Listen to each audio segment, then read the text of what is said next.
नमस्कार दोस्तों। आज हम चैप्टर 5 लेकर के आए हैं क्रिमिनल प्रोसीजर कोड का। और ये है अरेस्ट ऑफ पर्सन्स। 41 से 60 ए तक ये फैला हुआ है सीआरपीसी में। That means this is expanded from the 41 to 60 A. This is the chapter 5 arrest of the person.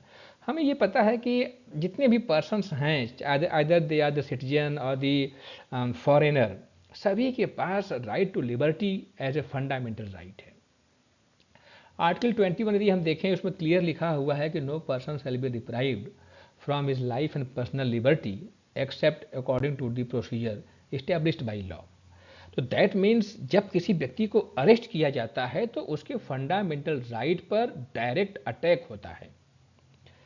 तो ये बहुत बड़ी बात है, क्योंकि हम किसी व्यक्ति के फंडामेंटल राइट को यदि हम डिप्राइव कर रहे हैं तो उसके लिए ड्यू प्रोसेस होना आवश्यक है, और वो कॉम्पिटेंट अथॉरिटी के द्वारा वो लॉ बना होना चाहिए और वो उसका प्रोसीजर ड्यू होना चाहिए। तो इसका मतलब है कि अरेस्ट जब हम करते हैं तो किसी भी व्यक्ति को जब हम अरेस्ट करते हैं तो उसकी जो पर्सनल लिबर्टी होती है उसको हम छीन लेते हैं। तो निश्चित है कि अगर हम छीनते हैं तो ये जो चीज़ें होनी चाहिए वो किसी न किसी बड़े अथॉरिटी के ऑर्डर पे ही होना चाहिए। इसलिए जनरली जो है गिरफ्तारी मजिस्ट्रेट के ऑर्डर के ही अकॉर्डिंगली होनी चाहिए। लेकिन क्रिमिनल प्रोसीजर कोड में कुछ ऐसे प्रोविज़न दिए गए हैं जब किसी व्यक्ति को बिना मजिस्ट्रेट के वारंट के या बिना मजिस्ट्रेट के कोई किसी ऑर्डर के भी हम उसे अरेस्ट कर सकते हैं। तो इसका मतलब है कि गिरफ्तारी जो है दो तरीके से हो सकती है। पहला क्या है? Arrest without warrant. वो 41, 42, 43 और 44 में दिया गया है कि जब किसी व्यक्ति को बिना वारंट के आप अरेस्ट कर सकते हैं। लेकिन दूसरा क्या है? अरेस्ट विथ वारंट, यानी किसी व्यक्ति को मजिस्ट्रेट के वारंट के अकॉर्डिंगली ही अरेस्ट किया जाएगा। जब अरेस्ट वारंट इशू होगा उसके बाद ही उसको अरेस्ट किया जाएगा। वो 71 से 81 में प्रोविजंस है, वो चैप्टर 6 का पार्ट है। तो जब हम वहाँ जाएंगे तो उसको डिस्कस करेंगे। तो अभी हम जो डिस्कस करने वाले हैं वो हमारा है अरेस्ट विदाउट वारंट पर। तो इसको हम देखेंगे। पहले तो हमने चैप्टर 5 को जो है एट ए ग्लांस हमने बनाए हैं, ये टेबल जो है आपके लिए, ताकि आपको एक ही निगाह में पूरा चैप्टर 5 दिख जाए। इसको हमने 3 पार्ट में डिवाइड किया है। बहुत केयरफुली इसको हम देखते हैं। पार्ट 1 में हमने देखा है कि when the person may be arrested without warrant. तो without warrant under what condition a person may be arrested, this is explained under sections 41, 42, 43 and 44. Then after, the second classification is that right of the person making an arrest. That means the police officer who is going to arrest any person, what are the rights to have to that person. तो this is only for the police officer. तो police officer जो arrest करने जा रहा है उसके पास क्या अधिकार होंगे, वो 47 में दिया गया है। Search of a place entered by person sought to be arrested. तो that person who is to be arrested by the police officer, वो किसी कैंपस में, किसी प्रेमाइसेस में, किसी प्लेस में एंटर कर गया है, तो वो पुलिस अधिकारी उसको सर्च करने के लिए उस प्रेमाइसेस में एंटर कर सकता है। And that entering is not amount to the trespass. उसके बाद 48 में दिया गया उसके पास पावर है कि pursuit of offenders into other jurisdiction. तो यदि जिस व्यक्ति को अरेस्ट करने जा रहा है वो एक थाने से दूसरे थाने में भाग गया है, तीसरे थाने के क्षेत्र में भाग गया है, चौथे जिले में भाग गया, पांचवें जिले में भाग गया है, तो वो दूसरे अथॉरिटी में भी जाकर के पुलिस ऑफिसर उसको अरेस्ट कर सकता है। एक थाने का पुलिस ऑफिसर है, जिसको अरेस्ट करना है वो भाग रहा है, उसको वहां जाकर के दूसरे थाने में भी अरेस्ट कर सकता है। फिर सर्च ऑफ अरेस्टेड पर्सन, जिस पर्सन को उसने अरेस्ट किया है उसका फिजिकल सर्च भी वो कर सकता है, उसके बॉडी की, उसके शरीर की तलाशी ले सकता है कि इसके पास कोई जो है वीपन वगैरह नहीं है, कोई ऑफेंसिव एक्ट नहीं है, कोई आर्टिकल है जो एप्रीहेंडेड है, तो वो सब सर्च कर सकता है। उसके पास ये भी पावर दिया गया है। फिर चौथा पावर उसके पास है power to seize offensive weapon. तो उसके भी जो है पास जो सर्च किया है कुछ बरामद होता है जो ऑफेंसिव वीपन है वो उसको सीज कर सकता है। तो सर्च के पावर थे और सीज के पावर भी एक साथ दिए गए हैं। 53 में कहा गया है कि examination of accused by medical practitioner at the request of the police officer. तो पुलिस ऑफिसर रिक्वेस्ट कर सकता है कि इसका जो है एग्जामिनेशन किया जाए, क्योंकि अगर हम इसका एग्जामिनेशन करेंगे तो हो सकता है कुछ एविडेंस इसके बॉडी से हमें बरामद हो जाए जो कि हमारे इन्वेस्टिगेशन के लिए यूज़फुल होगा। तब वो किसी मेडिकल प्रैक्टिशनर से जो है, जो कि गवर्नमेंट द्वारा ऑथोराइज हो या जो म्यूनिसिपल के द्वारा ऑथोराइज हो, जो आपका म्यूनिसिपल कॉरपोरेशन है उसके द्वारा। अगर नहीं है तो जो प्राइवेट प्रैक्टिशनर हैं, जो रिकॉग्नाइज्ड हैं, उनके यहाँ जो है वो उसकी एक्यूज्ड का एग्जामिनेशन करवा सकता है आफ्टर मेकिंग दी अरेस्ट। इसके बाद जो है 53A है, examination of person accused of rape by medical practitioner. तो अगर कोई रेप का एक्यूज्ड है तो उसका एग्जामिनेशन करवाना है, तो उसके एग्जामिनेशन के लिए भी जो है वो एग्जामिनेशन करवाएगा। जो गवर्नमेंट के हॉस्पिटल्स हैं या जो उसके लिए ऑथोराइज हॉस्पिटल हैं वहाँ ले जाएगा एक्यूज्ड को और उसका टेस्ट जो है वो करवाएगा। उसके बाद 60 कहा गया है कि power on escape to pursue and retake. That means when the person has been arrested and then after he has escaped.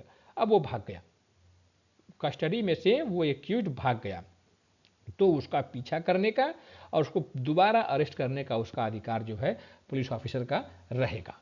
तो इतने राइट उसके पास दिए गए हैं 47, 48, 51, 52, 53, 53A एंड 60 में जो है पुलिस ऑफिसर के राइट्स दिए गए हैं।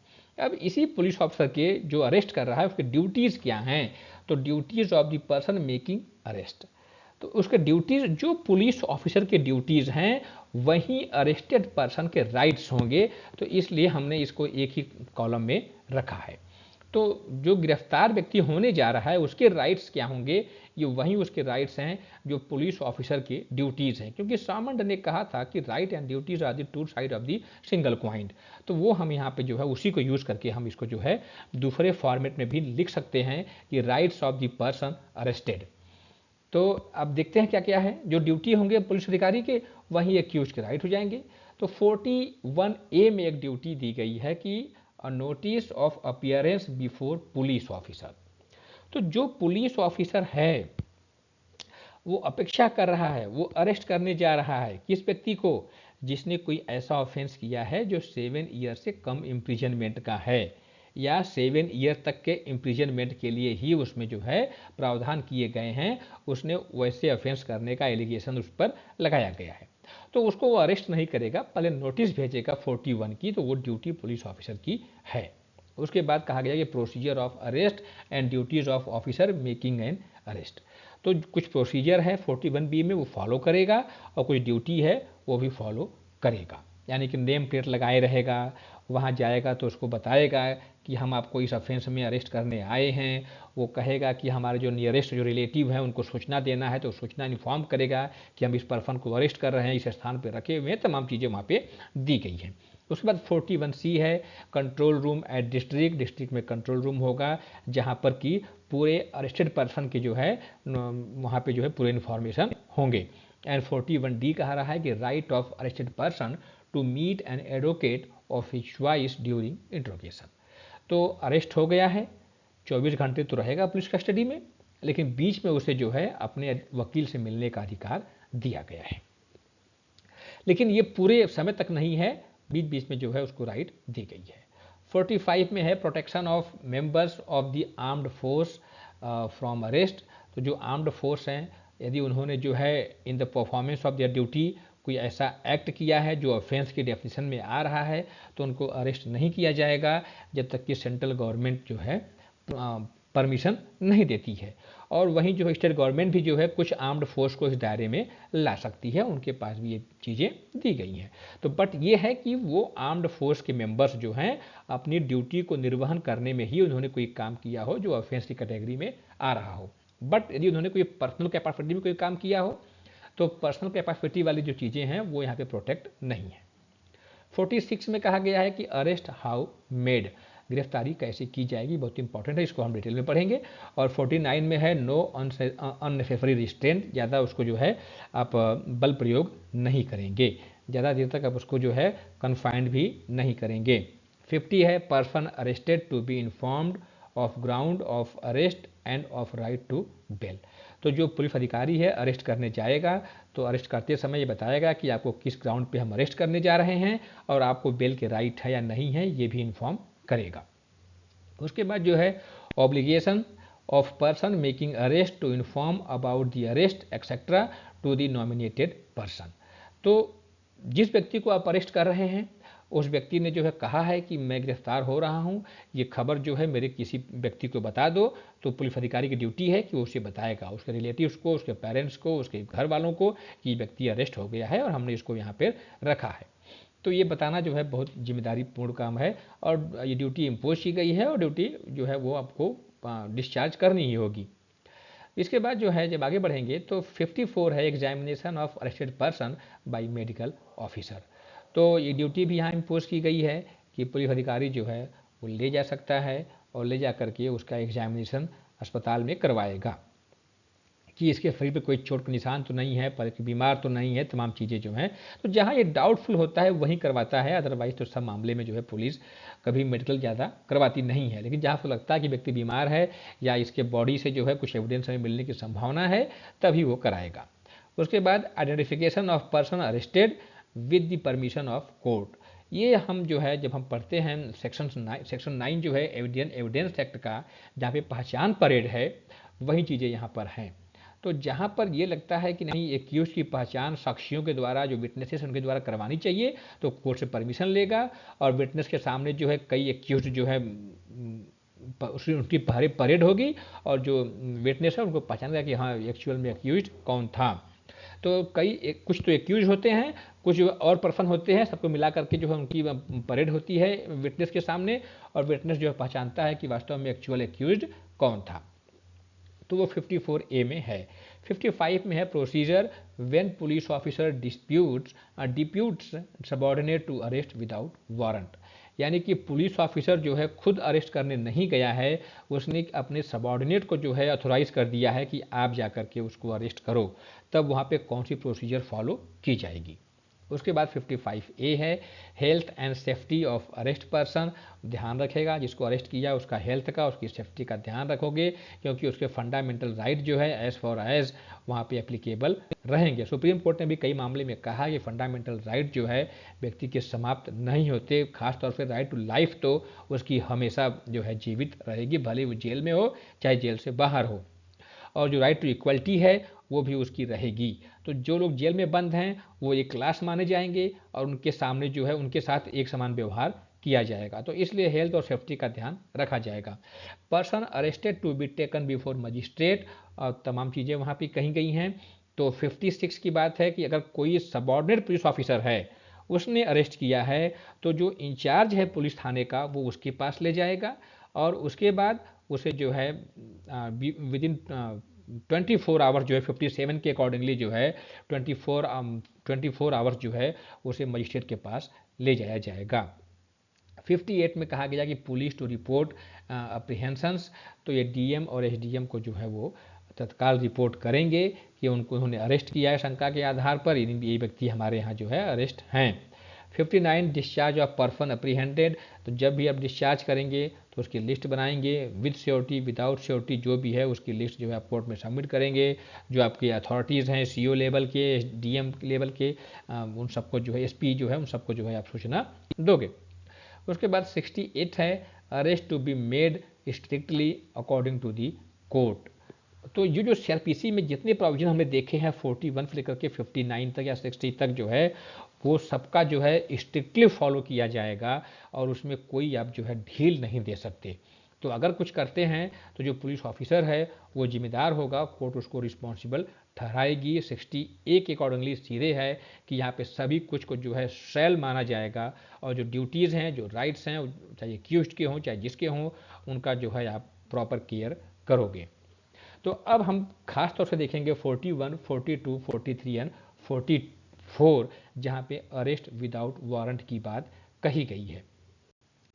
तो जब हम डिस्कस करेंगे तो सबसे पहला हमारा 41 आता है कि व्हेन पुलिस ऑफिसर में अरेस्ट विदाउट वारंट। तो that means 41 provides certain rights to the police officer when the police officer under the circumstances which are mentioned in these provisions may arrest or shall arrest to any person without the order of the magistrate or without the warrant of the magistrate. So what are that provision? One by one we will discuss. पहला कह रहा है कि cognizable offence in presence of a police officer, that means when any person is committing any offence in the personal appearance of the police officer, in the presence of the police officer. So, and that offense which are being committed by that person is the cognizable offense. So that means there are two criteria must be fulfilled there in the first stanza. What is that? That is, first is that cognizable offense must be committed by any person, and second is that in the personal appearance of the police officer, in the presence of the police officer, in the physical presence of the police officer, तब police officer उसे बिना warrant के arrest कर सकता है। तो अब आता है कि कॉग्निजेबल ऑफेंस क्या है। तो हमने पढ़ा था कल जो है, कल वाले लेक्चर में, कि इसका मतलब ये है, कॉग्निजेबल ऑफेंस का मतलब ये है कि वो offence which are shown as a cognizable offence in first schedule of the CrPC. CrPC में जो भी प्रोविजन शो किए गए हैं कॉग्निजेबल ऑफेंस, वो माने जाएंगे, और उसमें पनिशमेंट भले ही 1 साल की हो, 6 महीने की हो, 2 साल की हो, 10 साल की हो, उससे कोई मतलब नहीं है। अगर लिख दिया गया शेड्यूल में कि that offence would be the cognizable offence, तो कॉग्निजेबल ऑफेंस है, और वो ऑफेंस यदि किसी पुलिस के सामने हो रहा है तो पुलिस ऑफिसर उसे अरेस्ट कर सकता है। दूसरा कह रहा है कि cognizable offence punishable up to 7 year imprisonment with और without fine, but if the following condition are satisfied, namely. अब दूसरा कंडीशन क्या है कि कोई कॉग्निजेबल ऑफेंस किया जा रहा है, बट फर्स्ट क्लास जो है, जो फर्स्ट पॉइंट है, वो अप्लाई नहीं हो रहा है, यानी कि वहाँ पे कोई पुलिस ऑफिसर प्रेजेंट नहीं था। तो इन the absence of police officer कोई ऐसा कॉग्निजेबल ऑफेंस किया जा रहा है जो जिसमें पनिशमेंट 7 year तक ही दिया गया है। तो ऐसा जहाँ पे ऐसा जब कोई ऑफेंस किया जा रहा है, तब उसमें कुछ ही कंडीशन में police officer without warrant arrest कर सकता है। वो कंडीशन क्या क्या है? नंबर 1 कह रहा है कि the police officer has reason to believe on the basis of such complaint, information or suspicion that such person has committed the said offense. तो सबसे पहला ये है कि पुलिस ऑफिसर के पास इंफॉर्मेशन पहुंच गई हो कि इस व्यक्ति ने ही वो ऑफेंस किया है, और उसके साथ क्या है, कह रहा है कि इनमें से कोई एक कंडीशन जो है फुलफिल हो जाए। इसका मतलब है, फिर देखते हैं पॉइंट 2। हम पॉइंट 2 कह रहा है कि किसी व्यक्ति ने कोई कॉग्निजेबल ऑफेंस किया हो, वो कॉग्निजेबल ऑफेंस पुलिस अधिकारी की उपस्थिति में नहीं किया गया हो, पुलिस अधिकारी को इन्फॉर्मेशन मिल गई हो, क्रेडिबल इन्फॉर्मेशन, कि इसी व्यक्ति ने वो ऑफेंस किया है, और अब आगे क्या कह रहा है, एक्यूज्ड में commit the further offence. Police को लग रहा है कि ये व्यक्ति दोबारा आगे और ऑफेंस कर सकता है, यदि इसको गिरफ्तार नहीं किया गया है, तब वो उसको गिरफ्तार कर लेगा। या for proper investigation of offence it is necessary to arrest that person. तो इन्वेस्टिगेशन में ये प्रॉपर तभी हो पाएगी जब वो व्यक्ति डिटेन कर लिया जाएगा, कन्फाइंड कर लिया जाएगा। यदि बाहर रहेगा तो इन्वेस्टिगेशन प्रॉपर नहीं हो पाएगी, वो दिक्कत करेगा। इसके बाद एक्यूज्ड में कंसील और टैंपर विथ एविडेंस।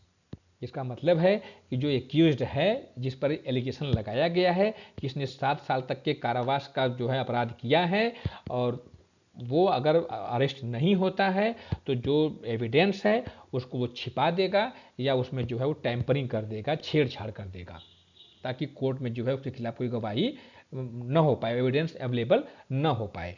उसके बाद accused can do any inducement said promise to any person acquainted with the fact of the cases. That means वो जो एविडेंस, जो विटनेसेस हैं, वो विटनेसेस को धमकाएगा, डराएगा, उनसे प्रॉमिस ले लेगा कि अब मत देना, मैं पैसे दूंगा आपको, तो तमाम चीज़ें हैं। तो उसको रोकने के लिए अगर ये व्यक्ति बाहर रह गया, अरेस्ट हमने नहीं किया है, तो ये जो है गवाहों को धमकाएगा। Accused can dissuade the witnesses from going to court. कोई विटनेसेस हैं, वो कोर्ट में जा रहा है, और एक्यूज्ड जो है बंदूक लगा देगा कि कोर्ट में नहीं जाना है, उसको कन्फाइंड कर लेगा, उसको कहीं बंद कर लेगा।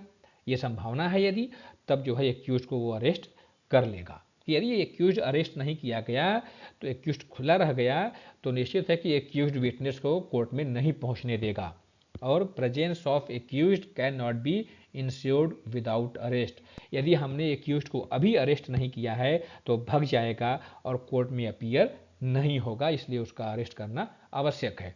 तो इसका मतलब है कि जो सेकंड क्लास है, सबसे पहला ये है कि कोई ऐसा ऑफेंस किया गया हो जिसमें कारावास 7 वर्ष तक की दिया हो और इन्फॉर्मेशन जो है बहुत पक्की हो कि हाँ इसने ये ऑफेंस किया है, और यदि हम इसको गिरफ्तार नहीं कर सकते हैं तो आगे और ऑफेंस करेगा, बाधा डालेगा अन्वेषण में, या जो है छेड़छाड़ करेगा साक्षी के साथ, या साक्षी को धमकाएगा, या साक्षी को कोर्ट जाने पर रोक देगा, या जो है वो फिर दोबारा नहीं मिल पाएगा, भाग जाएगा। तो इसमें से कोई कंडीशन फुलफिल हो रही है तो without warrant of the magistrate police officer accused को अरेस्ट कर लेगा। तीसरा कंडीशन दिया गया है कि arrest in less than 7 year और 7 ईयर इम्प्रिजनमेंट केस। तो जहां पर हमने भी पिछला प्रोविजन जो पढ़ा, व्यक्ति को अरेस्ट किया गया एक ऐसे मामले में जिसमें कि केवल 7 ईयर इम्प्रिजनमेंट का ही प्रावधान था, तो उसमें जब उसने अरेस्ट कर लिया है तो उसे रीजन देना पड़ेगा कि why is going to arrest that person in the case of where the imprisonment provided up to 7 year imprisonment. तो रीजन होगा, उसको लिखना बहुत आवश्यक है, क्योंकि कोर्ट ने कहा है, अब तमाम जो है रिकमेंडेशन भी आ गए हैं कि व्यक्ति को अरेस्ट नहीं किया जाए, क्योंकि अरेस्ट उसके जो है फंडामेंटल राइट पर जो है वो बाधा डालता है। तो इसलिए उसे वो रीजन रिकॉर्ड करना पड़ेगा कि उसको पिछले वाले जो रीजन थे, बाधा डालेगा, साक्षियों को धमकाएगा, टेम्परिंग करेगा, तो उसे कौन सा फील हुआ है उस रीजन को रिकॉर्ड करेगा और तभी उसे वो अरेस्ट करेगा कि वाई ही इज। उसके बाद कहा गया कि यदि वो अरेस्ट नहीं करता है, मान लो 7 साल से कम का भी कारावास का में जो है उसने सजा अपराध किया है, एक ऐसा अपराध किया है जिसमें पनिशमेंट 7 साल से कम की है, अब वो अरेस्ट नहीं करता है उसे, तब भी वो रीजन लिखेगा कि why he is not going to arrest the accused person in that particular case. तो दोनों कंडीशन में जो है why is going to arrest and why is not going to arrest जो है, दोनों मामले में वो रीजन लिखेगा कि वो ऐसा क्यों कर रहा है या वो ऐसा क्यों नहीं कर रहा है। फिर इसके बाद जब हम आगे बढ़ेंगे तो अब हमारा जो थर्ड, हमें दो पढ़ लिया कि कब विदाउट वारंट पुलिस अधिकारी किसी पर्सन को अरेस्ट कर सकता है। अब ये नंबर 3 है कि cognizable offence punishable for more than 7 year of imprisonment. तो when any allegation has been imposed on any person that such person has committed any offense which are punishable more than 7 years of imprisonment or life imprisonment or death penalties, and if with the credible information received by the police officer, that police officer can arrest without the order of the magistrate or without the warrant of the magistrate। उसके बाद fourth हमारा है proclaimed offender.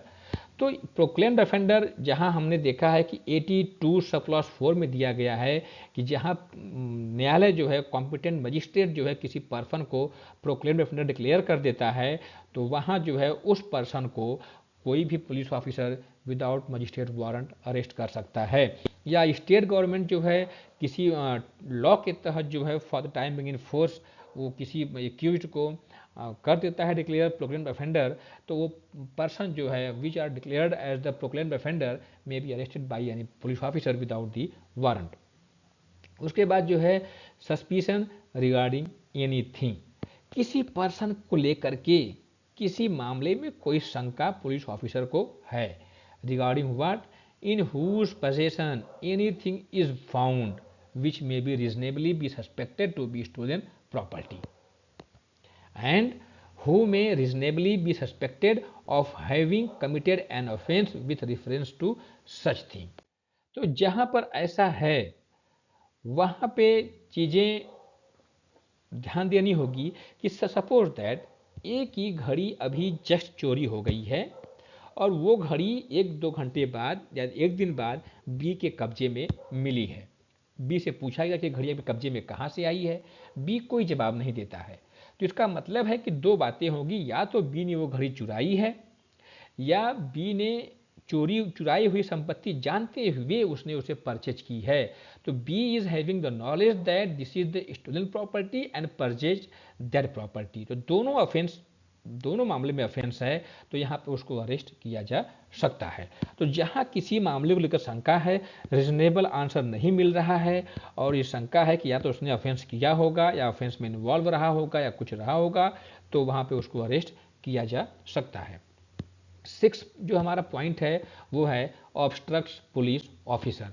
तो जहां कोई व्यक्ति किसी police अधिकारी को बाधा डालता है, बैरियर बन जाता है, क्यों? ताकि वो अपने पब्लिक ड्यूटी जो है अच्छी तरीके से परफॉर्म नहीं कर पाए, तब पुलिस ऑफिसर उसको अरेस्ट कर सकता है। वो जिस तरीके से डाल रहा है बाधा, चाहे वो बेलेबल ऑफेंस हो, नॉन बेलेबल हो, कॉग्निजेबल हो, नॉन कॉग्निजेबल ऑफेंस हो, समन वारंट हो, कोई मतलब नहीं है, वो उसको अरेस्ट कर सकता है। इसके बाद 7 है escaped और attempts to escape from lawful custody। Once a person has been arrested by a police officer then he has escaped। अब वो escaped हो गया और भाग गया, उसके बाद जो है तो पुलिस ऑफिसर उसको दोबारा जो है अरेस्ट कर सकता है। इसके बाद जो है कहा गया है कि डिजर्टर फ्रॉम आर्म्ड फोर्स। तो कोई पर्सन है जो सेना से भगोड़ा है, सेना से भाग गया है छोड़ करके, और वो जो है फिर अरेस्ट किया जा सकता है without the warrant of the magistrate, without the order of the magistrate. इसके बाद जो है ऑफेंस कमिटेड आउटसाइड इंडिया। कोई ऐसा ऑफेंस है जो भारत से बाहर किया गया हो, भारत में नहीं किया गया हो, तो who has been concerned in or against whom a reasonable complaint has been made or credible information has been received or reasonable suspicion exists of his having been concerned in any act committed at any place outside of India which if committed in India would have been punishable as an offense and for which he is liable to be apprehended or detained in custody any law relating to extradition or otherwise subject to है, this is the subject to। तो that means any person committed any such act in foreign, if such act would have been committed in India that might be an offense। अब वो person वो offence foreign में किया है, foreign में करके India में आ गया है, तो अब उसको अरेस्ट किया जा सकता है, लेकिन सब्जेक्ट टू एक्स्ट्राडिशन। यदि उसका एक्स्ट्राडिशन हुआ है तो उसके अधीन अरेस्ट किया जाएगा जिस टर्म्स एंड कंडीशन पे उसका एक्स्ट्राडिशन हुआ है। बट यदि उसका एक्स्ट्राडिशन नहीं हुआ है, वो व्यक्ति अपने से आ गया इंडिया में, वहाँ पे उसने ऐसा कार्य किया है जो भारत में ऑफेंस होता है यदि करता तो, और यहाँ पे उसको पनिशमेंट मिलता, तो इंडिया में जहाँ भी कहीं पाया जाएगा उसको वहाँ पे अरेस्ट कर लिया जाएगा और उसके खिलाफ जो है वही केस चलेगा, प्लेस ऑफ ट्रायल उसका वहीं होगा। इसको जब हम चैप्टर 13 पढ़ेंगे तो उसको हम डिस्कस करेंगे। लेकिन इसमें इतना ध्यान रखना है कि कोई व्यक्ति बाहर कोई कार्य करता है जो इंडिया में करता तो ऑफेंस होता, तो इंडिया में वो जब भी आएगा अरेस्ट किया जाएगा, लेकिन एक्स्ट्राडिशन के तहत यदि आया है या किसी अदर टर्म्स कंडीशन के तहत आया है तो उसकी अनुसार ही प्रोसीडिंग चलाई जाएगी। इसके बाद जो है हमारा 10 है breaches the condition of probation and parole. तो जहाँ कोई व्यक्ति जो है प्रोबेशन पे या पैरोल पे छुटा हुआ है और जो टर्म्स कंडीशन इम्पोज की गई है वो उसको ब्रीच कर देता है, तो वो अरेस्ट किया जा सकता है। जैसे कहा गया है कि जो विक्टिम है उसके घर के आसपास आपको नहीं भटकना है, विक्टिम से बात नहीं करनी है, बट जो व्यक्ति छुटा है पैरोल पे वो विक्टिम के घर ही जा रहा है, तो उसने टर्म्स कंडीशन ब्रीच कर दी है, वो जो है अरेस्ट कभी भी हो सकता है विदाउट वारंट और without order of the magistrate. उसके बाद on the requisition of another police officer. तो कोई ऐसा पुलिस ऑफिसर है जो किसी पर्सन को अरेस्ट करने के लिए ऑथराइज है, लेकिन वो किसी काम में बिजी है, वो खुद नहीं जा रहा है, तो वो अपने सबॉर्डिनेट को जो है रिक्वेस्ट कर सकता है कि आप जा कर के उसको अरेस्ट कर लो। तो वो पर्सन जिससे रिक्वेस्ट किया जा रहा है वो जा कर के फिर उसको अरेस्ट कर सकता है, लेकिन उसे ये बिलीव होना चाहिए कि जिस पर्सन ने, जिस सीनियर अथॉरिटी ने उसे कहा है उसके पास विदाउट वारंट अरेस्ट करने के अधिकार होने चाहिए। उसके बाद जो है इसमें जो रिक्विजिशन जो देगा सीनियर ऑफिसर, उसमें क्लियरली स्पेसिफाई होगा कि किस पर्सन को अरेस्ट करना है।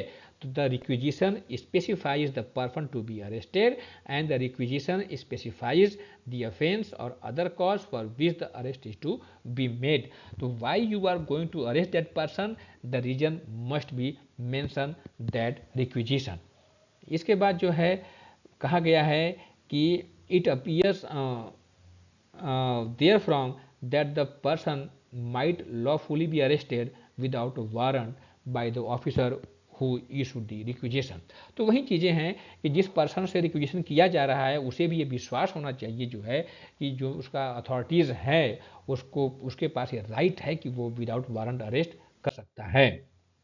इसके बाद जो है 12 हमारा है कि arrest on refusal to give name and residence.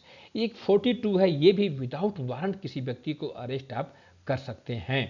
यहाँ पर कहा गया है कि जहाँ किसी पर्सन ने नॉन कॉग्निजेबल ऑफेंस किया है, हमें पता है कि कॉग्निजेबल एंड नॉन कॉग्निजेबल जो ये क्लासिफिकेशन है ये पुलिस के लिए ही बनाया गया है कि किस मामले में वो विदाउट वारंट अरेस्ट कर सकता है और किस मामले में उसे वारंट की आवश्यकता पड़ेगी। तो नॉन कॉग्निजेबल मामले में जो है उसे वारंट के बिना किसी व्यक्ति को अरेस्ट नहीं कर सकता है, लेकिन 42 एक ऐसा प्रोविज़न है जो नॉन कॉग्निजेबल मामले में भी वो किसी व्यक्ति को विदाउट वारंट अरेस्ट कर सकता है।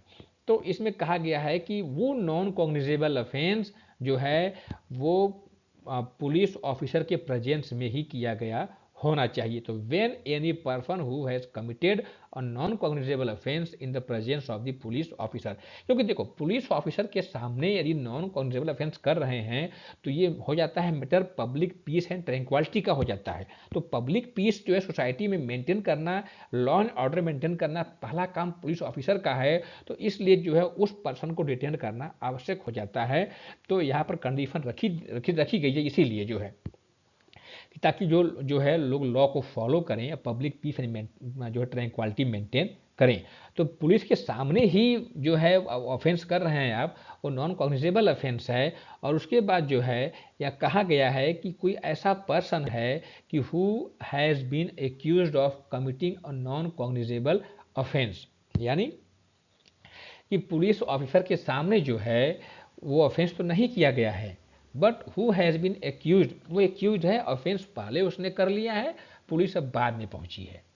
ऑफेंस कैसा था? नॉन कॉग्निजेबल ऑफेंस था।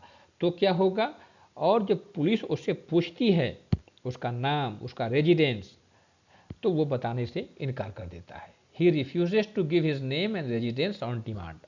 तब या ही गिव्स अ नेम और residence which such officer has reason to believe to be false. तो यदि पुलिस उससे उसका नाम निवास पूछती भी है, बट वो जो बताता है वो लगता है कि ये फॉल्स है, it appears to the police officer that what he is telling is false, तो वो लगता है कि गलत बता रहा है यार अपना नाम निवास, तब जो है that person may be arrested by the police officer. इसलिए अरेस्ट करेगा ताकि जो है हम इसके नेम और रेजिडेंस को जो है असर्टेन कर सकें, निश्चित किया जा सके। हालांकि पुलिस ऑफिसर के पास जो है, अब अगर प्रैक्टिकली देखें हम, तो अगर वो व्यक्ति कहता है कि मैं इस गांव का हूं, मेरा ये नाम है, अब लगता है कि पुलिस को ये गलत बोल रहा है, तो वो ग्राम प्रधान को फ़ोन कर सकता है, उस गांव के किसी व्यक्ति को फ़ोन कर सकता है, क्योंकि हर एक गांव में पुलिस मित्र होता है, फ़ोन कर सकता है और असर्टेन कर सकता है कि ये व्यक्ति वही है या नहीं है। तो तमाम चीज़ें वहाँ पे दी गई हैं प्रावधान प्रैक्टिकली जो है, ताकि प्रोविज़न मिसयूज़ न हो पाए इसलिए। लेकिन फिर भी यदि लगता है पुलिस ऑफिसर को कि इसका नाम और गांव जो है ये जो बता रहा है वो सही नहीं है या वो नहीं बता रहा है, तब वो उसे अरेस्ट कर सकता है। फिर कहा गया कि when true name and address are ascertained, तो जब भी कभी फ़ोन करने के बाद ग्राम प्रधान को या किसी अन्य व्यक्ति से पूछने के बाद या बाद में वो व्यक्ति खुद जो है अपनी जो है आई कार्ड दिखा देता है, तो जैसे ही उसका नाम और एड्रेस जो है निश्चित हो जाता है, तब जो है वो पर्सन बॉन्ड एग्जीक्यूट करके उसे जो है रिलीज कर दिया जाएगा। जो बॉन्ड वो एग्जीक्यूट करेगा वो विद श्योरिटी या विदाउट श्योरिटी हो जाएगा कि जब भी मजिस्ट्रेट आपको बुलाएगा आपको वहाँ पे उपस्थित होना है, और वो बॉन्ड एग्जीक्यूट करके जो है वो चला जाएगा। And if such person is not resident in India, तब जो है वो बॉन्ड जो है जो एग्जीक्यूट किया जाएगा वो किसी इंडियन निवासी के द्वारा ही बॉन्ड एग्जीक्यूट किया जाएगा। अगर फॉरेनर है तो उसका जो बॉन्ड एग्जीक्यूट करेगा वो श्योरिटी होगा, वो इंडियन होना चाहिए। उसके बाद जो है when true name and address could not be ascertain, वो व्यक्ति अरेस्ट तो हो गया है बट वो नाम और पता नेम एंड एड्रेस नहीं बता रहा है, तब क्या करेगा, तब वही जो है within 24 hours from the time of arrest, या he fails to execute the bond, he fails to furnish sufficient surety if so required, the arrested person shall forthwith be forwarded to the nearest magistrate having jurisdiction. तो जहाँ पे condition पहला वाला है कि वो अपना नाम और निवास बताने से इनकार कर दे रहा है या निश्चित नहीं हो पाया, तब उसे मजिस्ट्रेट के पास भेज दिया जाएगा। या यदि नाम और निवास निश्चित तो हो गया है उसे, लेकिन वो बॉन्ड एग्जीक्यूट नहीं कर रहा है, तो जब बॉन्ड एग्जीक्यूट नहीं कर रहा है, अब चूंकि कस्टडी में तो आ ही गया था, तब भी उसे जो है वहाँ मजिस्ट्रेट के पास भेज देगा। उसके बाद जो है कहा गया है कि he fails to furnish sufficient surety, यदि फॉरेनर है, मान लो फॉरेनर को उसने कहा है पुलिस ने कि कोई इंडियन श्योरिटी ले आओ, वो नहीं ला रहा है, तब भी उसे मजिस्ट्रेट के पास भेज देगा। तो यहाँ पर ये बातें लिखी गई क्योंकि 24 आवर्स के ज़्यादा जो है उसे रख नहीं सकते। तो यानी कि दो ऐसे प्रोविज़न हमने पढ़े जो पुलिस अधिकारी बिना मजिस्ट्रेट के वारंट के, बिना मजिस्ट्रेट के ऑर्डर के व्यक्ति को अरेस्ट कर सकता है, 41 एंड 42। अब जो क्वेश्चन आएगा, इसमें एक और कहा गया है प्रोविजन हमारा और दिख रहा है अभी जो है कि subject to the provision of section 42 no person concern in non cognizable offence, और तमाम चीज़ें हैं। तो यानी कि जो एनसीआर वाला मामला है उसमें कोई व्यक्ति जो है अरेस्ट नहीं किया जाएगा जब तक कि प्रोविजन 42 अट्रैक्ट नहीं हो रहा है। तो एनसीआर वाले मामले में या तो मजिस्ट्रेट ऑर्डर दे दे, अरेस्ट वारंट इशू कर दे, तब अरेस्ट होगा, अदरवाइज 42 में आ रहा है तभी अरेस्ट होगा, अदरवाइज नॉन कॉग्निजेबल ऑफेंस में व्यक्ति अरेस्ट नहीं किया जाएगा। इसके बाद जो है जब हम आते हैं 43 में, तो arrest by private person and procedure on such arrest. तो क्या एक प्राइवेट पर्सन यानी हम और आप क्या किसी व्यक्ति को अरेस्ट कर सकते हैं? तो यस, हम अरेस्ट कर सकते हैं, और वो हम अरेस्ट दो तरीके से कर सकते हैं। नंबर एक, जब वो प्रोविजन 73 में आ रहा है, यानी कि हमें कोर्ट ने कोई अरेस्ट वारंट डायरेक्ट कर दिया हो। When the arrest warrant is directing to any private person under section 73, then a private person can execute a warrant and shall arrest to any person, जिसको अरेस्ट करने के लिए वो वारंट इशू किया गया था। दूसरा यहां पर है कि विदाउट वारंट, विदाउट वारंट भी एक प्राइवेट पर्सन जो है किसी व्यक्ति को अरेस्ट कर सकता है। वो कब कर सकता है? जब वो कंडीशन 43 के अंतर्गत आ जाए। क्या क्या है वो? नंबर एक कह रहा है कि any private person may arrest और cause to be arrested any person who in his presence commits a non cognizable non bailable and cognizable offence और एनी प्रोक्लेम्ड ऑफेंडर। तो आइदर हम उसे अरेस्ट कर सकते हैं या हम किसी व्यक्ति को कहें कि उसको अरेस्ट कर लो। तो प्राइवेट पर्सन के पास राइट्स हैं, लेकिन कब? जब उसी के सामने एक ऐसा ऑफेंस हो रहा है जो नॉन बेलेबल और कॉग्निजेबल ऑफेंस है, या कोई प्रोक्लेम्ड ऑफेंडर है वो उसके सामने आ गया है, तब वो उसको भी अरेस्ट कर सकता है। उसके बाद जो है कहा गया है कि जैसे ही अरेस्ट हो गया है, वो अब उस पर प्रोसीजर कौन सा फॉलो करेगा अरेस्ट करने के बाद? तो without unnecessary delay he shall hand over the arrested person to the police officer, और in the absence of the police officer take such person into the custody to the in charge of the nearest police station। तो यदि कोई police अफसर आपके आसपास है तो उसको आप हैंड ओवर कर देंगे, यदि नहीं है तो जो नियरेस्ट थाना होगा वहाँ ले जाके उसको आप उसको दे देंगे। अब प्रॉब्लम आती है कि जो प्राइवेट पर्सन है वो नो डाउट वो ले मैन होगा, लॉ मैन तो होगा नहीं। उसको कैसे पता कि ये non bailable and cognizable offence है? क्योंकि वो होना इंपॉर्टेंट है। तो उनको जो है मिस्टेक ऑफ फैक्ट का छूट मिलेगा। जब हम आईपीसी पढ़ेंगे तो आईपीसी में हम मिस्टेक ऑफ फैक्ट के बारे में जब पढ़ेंगे तो 76, 77 एंड 78 हमारे लिए इम्पॉर्टेंट है, और 79 भी हमारे लिए इम्पॉर्टेंट है। तो 76 जो है वहाँ पर वो उनके लिए दिया गया है, मिस्टेक ऑफ फैक्ट का छूट उनको मिलेगा जो किसी ड्यूटी को परफॉर्म करने के लिए बाउंड बाई लॉ होंगे, और जो 79 है वो उनके लिए दिया गया है जो कि जस्टिफिएबल समझते हैं कि हमें ये ड्यूटी परफॉर्म करनी होगी। वो बाउंड बाई लॉ तो नहीं है, बट वो सोचते हैं कि ये हमारे लिए अच्छा होगा, जो सोसाइटी है उसके लिए अच्छा होगा कि हम ये कार्य करें। तो उनको वहाँ पे जो है मिस्टेक ऑफ फैक्ट का लाभ 79 के तहत मिल जाएगा।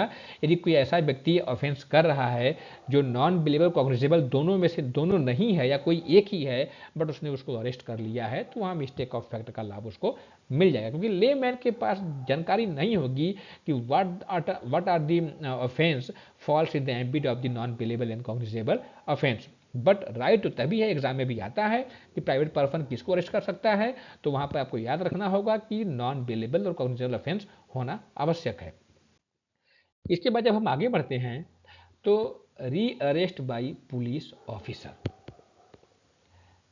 जब प्राइवेट पर्सन ने किसी को अरेस्ट कर लिया है, अरेस्ट करने के बाद हैंड ओवर करता है पुलिस ऑफिसर को या थाने में ले जाता है, तब वो पुलिस ऑफिसर 41 के तहत उस व्यक्ति को री अरेस्ट करेगा। लेकिन जब उसने री अरेस्ट कर लिया पुलिस ऑफिसर ने, अब तो वो लॉमैन है, अब उसे लगता है कि नहीं ये नॉन कॉग्निजेबल ऑफेंस है।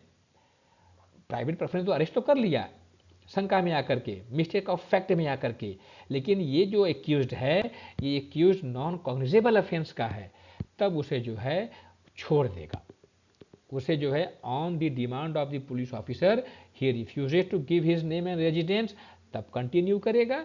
अदरवाइज यदि वो अपना बता देता है कि नहीं मैं यहाँ का रहने वाला हूँ, वहाँ का रहने वाला हूँ, 42 में प्रोविजंस नहीं आ रहे हैं, अट्रैक्ट नहीं हो रहे हैं, तब उसको रिलीज कर देगा। तो इसका मतलब है कि जब पुलिस ऑफिसर जो है उसको अरेस्ट करता है तब 41 और 42 अप्लाई हो जाएगा। यदि 42 में वो नॉन कॉग्निजेबल ऑफेंस है और अपना नाम और पता बता दे रहा है तब तो रिलीज कर देगा बॉन्ड भरवा करके, अगर नहीं बता रहा है तब तो 42 अप्लाई होगा और विदिन 24 आवर्स जो है उसको नियरेस्ट मजिस्ट्रेट के पास भेज देगा।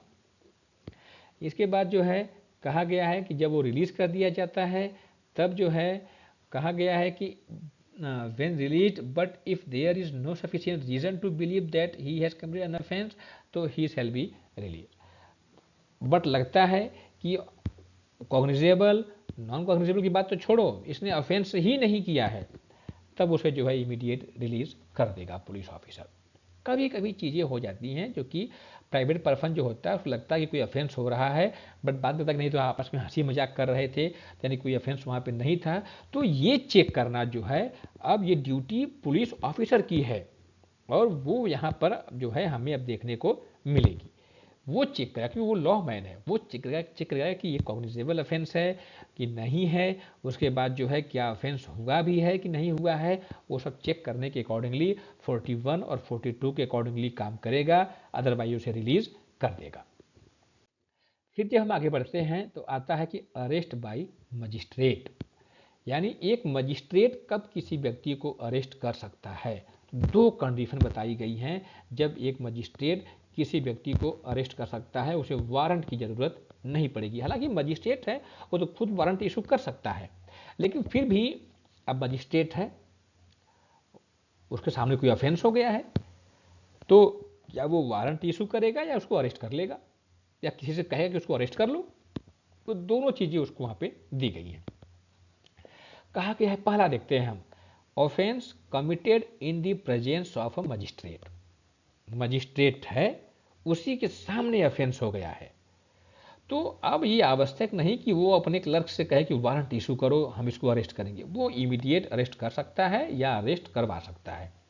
तो when any offence is committed in the absence of the magistrate, in the presence of the no sorry in the presence of the magistrate and whether he is an executive और judicial magistrate, दोनों को power दी गई है, चाहे वो executive magistrate हो चाहे आपका न्यायिक मजिस्ट्रेट हो।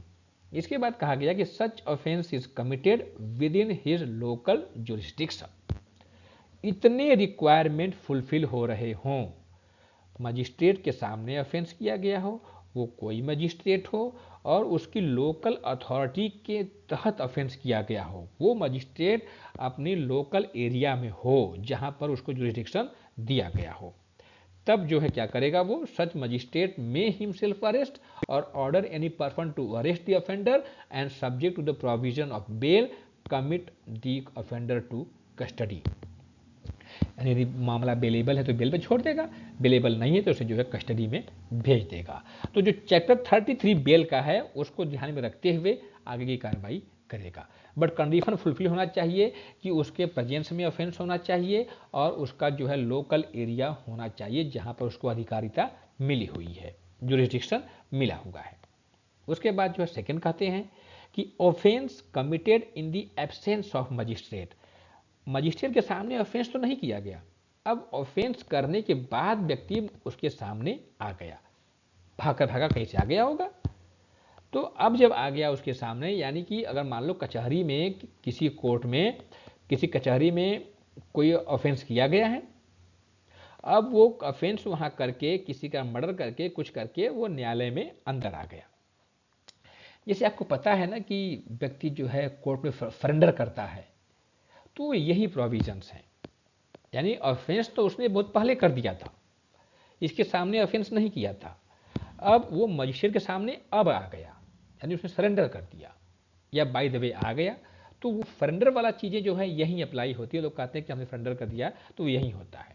तो offence committed in the absence of magistrate but then after accused appears before the magistrate, तब क्या करेगा वो, देन एग्जीक्यूटिव और judicial magistrate may at any time arrest और direct the arrest in his presence.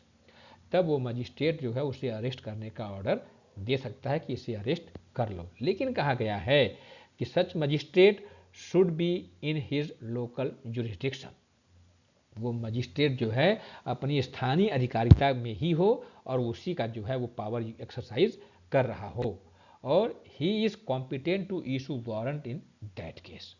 उस case में वो warrant issue करने के लिए जो है वो कॉम्पिटेंट हो, तभी वो उसको अरेस्ट करेगा। इसका मतलब है कि जब एक्यूज्ड को सरेंडर करना है तो केवल वो कॉम्पिटेंट कोर्ट में ही सरेंडर करे, अदरवाइज उसको दिक्कत हो जाएगी, अदरवाइज उसको मजिस्ट्रेट अरेस्ट नहीं करवा पाएगा फिर।